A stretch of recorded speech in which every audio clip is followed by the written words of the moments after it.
clicky like some switches. Clicky some switches. I like that. No, thank you. Came back. I'm gonna explain. I'm gonna explain everything to everyone now. I'm gonna explain everything to everyone Wait, now. I want to say something. Wait, okay. no. No, I'm gonna say it. Then you can say your thing after say thing. No, okay. don't say the M word. Do it. Okay.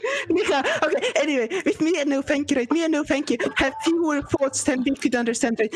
Me and no thank you. Like if you're working on understanding at full capacity, then we have just enough understanding to understand all of our fucking thoughts, right? You have too many thoughts to understand all of the thoughts. Me and no have just enough understanding to understand all of our fucking thoughts. I disagree. Why do you disagree?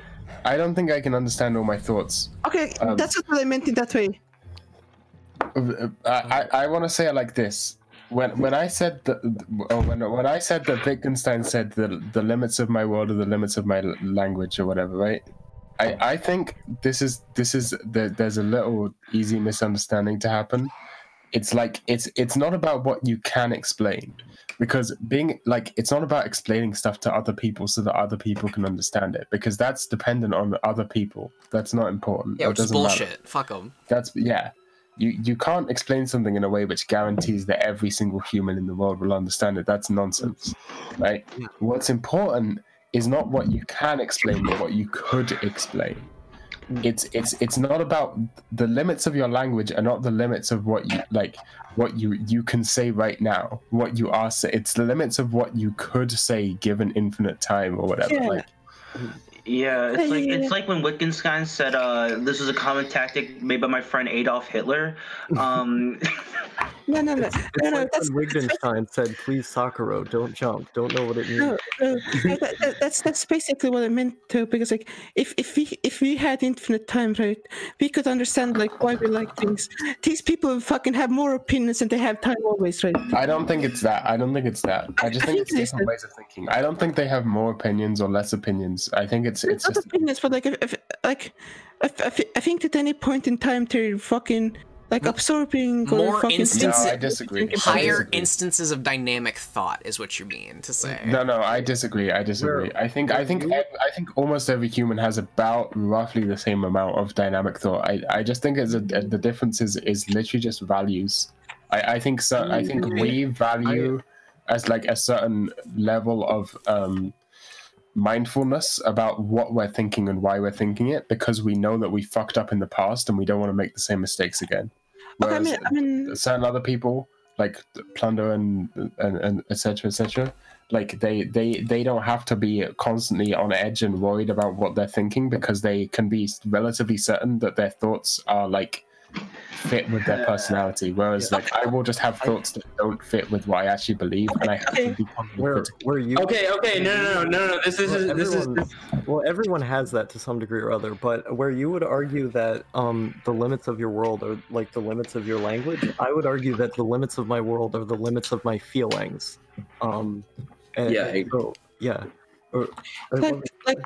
I don't believe in feelings. Your feelings, no. Your feelings are a language that only you can understand. This is the second part. This is the second part that fucking really inspired me about that I wanted to fucking explain. Yeah. Anyway, like the second part, right? Like fucking no, I don't know if this applies to you. I think it does. I'm not 100% sure, right? Like I think the thing is that we often fucking have like impulses that are like directly contrary to what we actually like, what we actually want from life and from ourselves, especially, right? We often have impulses that go directly like against what we want, right? So we have to like actively like constantly consider what we should be doing and what we like fucking what's good for our like fucking way of interfacing with the world. And I think that's really important to realize that most people, or not most people, but like a lot of people just simply don't have to go through that. I think it's most people. I agree. Yeah. And I also think it's a level of self-criticism which is like not it's trauma, basically. It's caused by trauma. But it's caused by trauma, I mean, okay, imagine, for example, you were in an abusive relationship and you were forced to believe that you were constantly inadequate you once you're out of that abusive relationship and you're working on improving yourself, you have to actively interject in your own thought patterns and be like, no, this is just something that someone else is like, this is a cause of my abusive relationship. I'm not inadequate. Like I have to be constantly. That's what I mean. So that's like I'm constantly in an abusive relationship with myself, right? Yeah. In an abusive relationship with myself. With my past self. Yeah. No, I'm like that. This is the reason why I relate to this combination of Sata and Misaki so much, because I'm constantly like this is what I realized over the past few days. Is that I'm just in an abusive relationship with myself. Like the way I interface with myself is just an abusive relationship, and I need to fucking get over that. Can I say? Okay. Oh wait, Yeah, Plunder go. This is how every conversation goes with me, Carla, and then other people in it. I was gonna say me and Carla something. speak really quickly. I was gonna say something about Charles. I'm in an abusive relationship with my balls, nigga. That's what. I see. I'm also in an abusive relationship with your balls. Can't stop punching my nutsack. Oh. Your nutsack can't stop punching me. I just wanted to say, the entire time I've been playing this game, I've codified it in my brain. Whereas Midna is Carla and Zant is no thank you, and I think this scene happening right now is really perfect for that. And that's why I've been sitting on these frames, is because I've wanted to say that so badly. Very cool. Like at the end of the last season, there was the picture of that girl from Penny Pony Dash who was just Carla, and I put her over Minda's head in the top right because I think Minda's just Carla. I still believe you have to justify why you like things. Yes, and that's why you're doing this right now in the video game. No. What I've been saying to you is that most people do that automatically. Or not most people, but like these people. These people do that automatically to themselves without having to think about it. No, I think it's It's just subconscious. Like, it's not automatic or non-automatic. It is on a level that we don't have to like spend processing my subconscious is wrong. My subconscious lies to me. Same. And so I have to figure out the truth. And I actually think that's most people. I think most people, their subconscious lies to them. I agree. But they just don't bother to figure out the truth. No, my subconscious is right every time. I was gonna say, like, for me, like becoming like a better person has been getting closer and closer to my subconscious. I think. Same. I don't have a subconscious. Like, well, okay, that's not what I mean. I have a subconscious, but I don't have a true self. I don't have an authentic self, and I don't think anyone else does. But other people have a stronger. I don't know how other people think. I think I do. I can't claim, but I don't. So, like, when my subconscious tells me something, like a feeling or an emotion or whatever, I have to be critical of it because I don't know who's telling me that. Could be anyone. It could be some fucking CIA programming that I went through when I was a kid or whatever. You know, like just a project of like. Sorry. No, go on. Okay. I thought, well, the reason why I tend to make the point that I made about Nazis, like buying into the things that they believe, but on a subconscious level, knowing that there's contradictions in it or that it's untrue. The reason why I tend to make that point so much is because there were narratives that I told myself for other people or for the sake of an ideology that my subconscious feelings never identified with, that where I would get into conflicts with people where I would become very neurotic and angry because I realized subconsciously that there were contradictions in what I was saying, that the version of me that existed before those narratives were applied would have agreed, would have seen that, would have seen what the other person was saying is correct. And so, like, I find that point really poignant because for me, like, becoming a better person has been me consistently, like, going closer and closer to my first feeling, like the feeling that when you strip away the narratives, the stories that you're telling yourself about who you are, what you believe, and you very critically look at, like, why am I doing the things that I'm doing?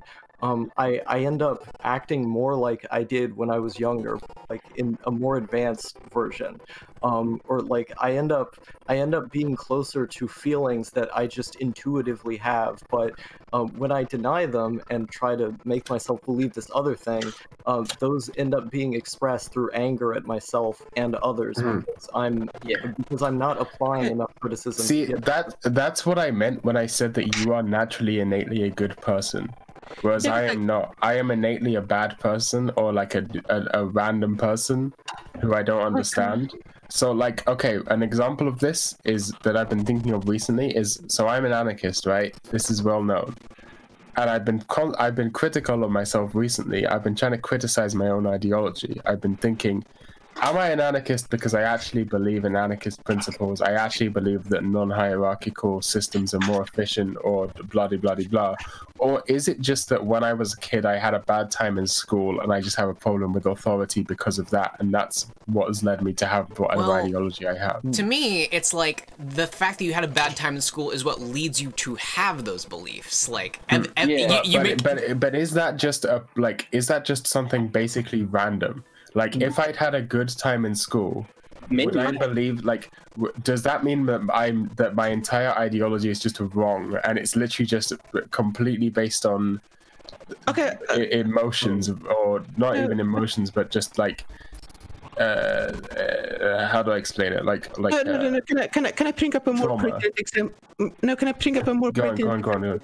Okay, when someone, no matter what situation, when someone is vulnerable in my present, right, I don't think about like, hey, well, what can I do for this person? How can I be a better person? This person, like innately, the thing I think about is like, okay, how can I use this in the future? How can knowledge be used for me in the future, right? And on a conscious level, I know like, okay, I don't want to hurt any of these people. I like these people. It's just good if these people are happy and if I'm happy, and so on and so on and so on. Yeah. But like on a subconscious level, the subconscious part of myself is like, okay, how can I make this useful? How can I hurt these people in such a way that I benefit from, right? That is my subconscious, right? So if I were to embrace my subconscious, what it would just mean is I would be an incredibly manipulative person. I would be bad to all of my friends, right? And I want my friends to be happy because that makes me happy, right? So I just can't do that, you know? Yeah, I am exactly the same, and the only way I solved this is by making it so that I don't want anything. Like, I have no strong desires for my life or for my friends. And that way, there is no way from, like, if I'm like, how can I manipulate my relationships to give me what I want? Well, I don't really want anything from my relationships. There's nothing to manipulate, and therefore I can actually think in a more like higher functional, high reasoning level about my friends and stuff. Yeah, I was just going to say that I think okay, for one, I want to say that it's really amazing that both of you have made the active decision to go against the inclinations that your subconscious puts towards you, and that, I think that makes both of you better people than me. Yeah, but, well, and not say, that's why I think you two are good people. But yeah, like I wanted to say that a lot of the time my subconscious is literally just a blank slate. Like, I don't, even though like I tend to make these big points about, oh, the distinctness of all of these different feelings, blah blah blah, like in terms of like my relationships with other people, there's not like an inclination to do something. Like, I literally, like when I decide that I should help someone because they're vulnerable, it comes from the standpoint of, I feel nothing in this situation, but I've linguistically come to the conclusion that if I were in the position of that person being in pain, I would want something to make it a little bit easier. And so my entire philosophy revolves around this idea that in the position of that other person, I would feel bad, therefore I should or should not do this. Yeah, it's just empathy. And a lot of that comes in me just not saying things before I have more information and trying to be careful with my language. But like, like that drive is not driven by an emotional core. It was when I was a kid, but then at a certain point, or even then, it was only for very specific, like, visceral things that were like right in front of me. Then I would have an equally visceral reaction. But in general, like, I've never felt strongly one way or the other. Like something happens and then I'm like, it's a thing that happened. I don't see it as I'm going to use this in this way, in this bad way, and that's how I really feel inside. Or nor do I feel I'm going to use this in a good way to help in this way or that way. Like, it's literally a blank slate. Like, I, like, all the time, like, that's how I feel. And so, like, it reminded me of the conversation I had with Carla recently about neuroticism, where she had mentioned how when she goes outside, she'll see like a Russian in like gangster-esque clothing or something like that with all these bright colors, and like have like a conservative reaction. No. That wasn't the gangster Russian. That was a new rich Russian. Oh yeah, no, that's what I meant. I meant swag, like that kind of thing. Yeah. But yeah, like, and so she'll have the conservative reaction of like, oh, why can't you just shut up and be like everyone else? Well, like philosophically, having a different point of view, like thinking, oh, it's base to express yourself and do whatever. Whereas with me, I would see that and just feel nothing. Like I might feel something in the sense of like, I'm exploring the world. Ooh, that's kind of neat. But I would just see it, and like if my feelings were to be expressed through my face, it would be blank. And that's how I feel about the vast majority of things in regards to other people. Like even when I see someone in like immense pain, I like if I were to express the truest version of it, it would just be kind of blank. But because I recognize philosophically that if I were in that position, blah blah blah, I do the right thing and do everything I can to mitigate that pain, and so, but I don't like. There's not a desire to do something sadistic or to use it to my own end. There's not really a desire to do anything like that. That's how I feel all the time. I literally just mostly feel blank. Are you a Buddhist? Okay. I don't know. Okay, but like the thing with me though about self, right, is that I view everything I feel, think, whatever, all the changes as me. You know, that's just me. I am the multiplicity. Yeah. So that's how I understand myself. I am the multiplicity. There's no core to get to. I'm just a fucking vessel of ideas that continues to fucking propagate itself. Yeah, you are a collection of thoughts and feelings. And that's how I basically view myself.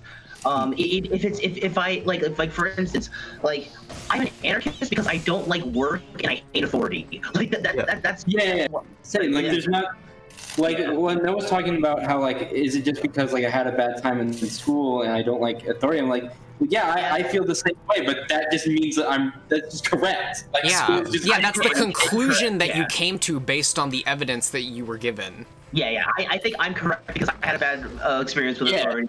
And I don't like working. That's why I'm an anarchist. And that's the thing. Like the way, like a lot of my logical like conclusions change the way I feel.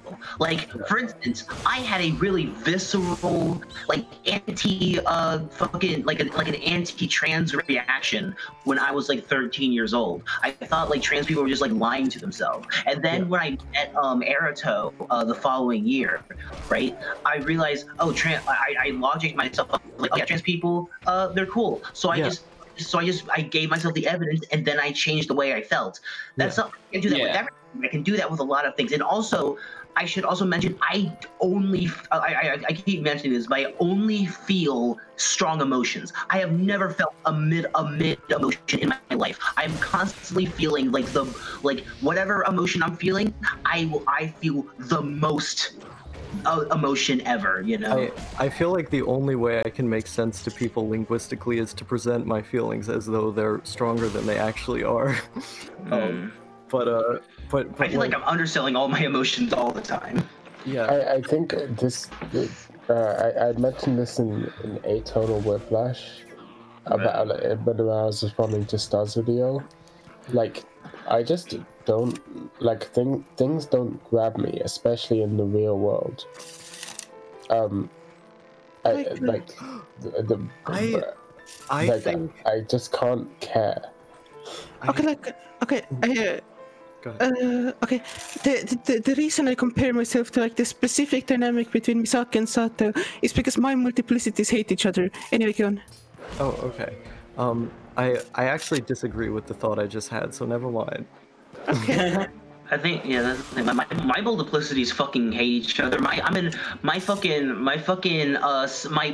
ghetto Sonic OC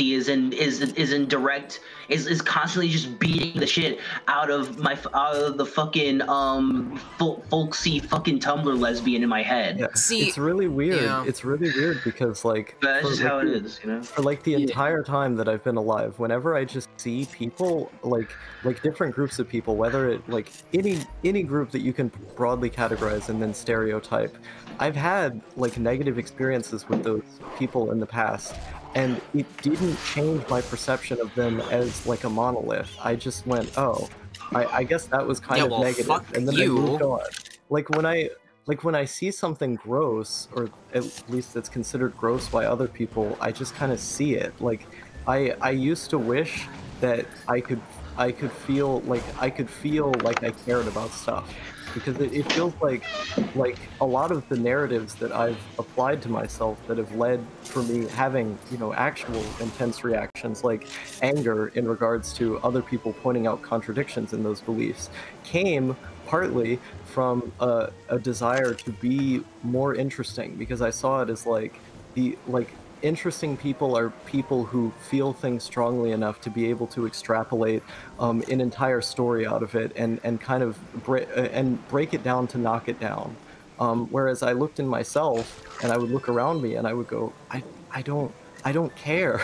I just don't care about most things, and it's really hard for me to make myself care. Like I'll have like a day or two where I'm trying to care about something, and then I'll just be really tired again, and then be like, I can't force myself to have this opinion.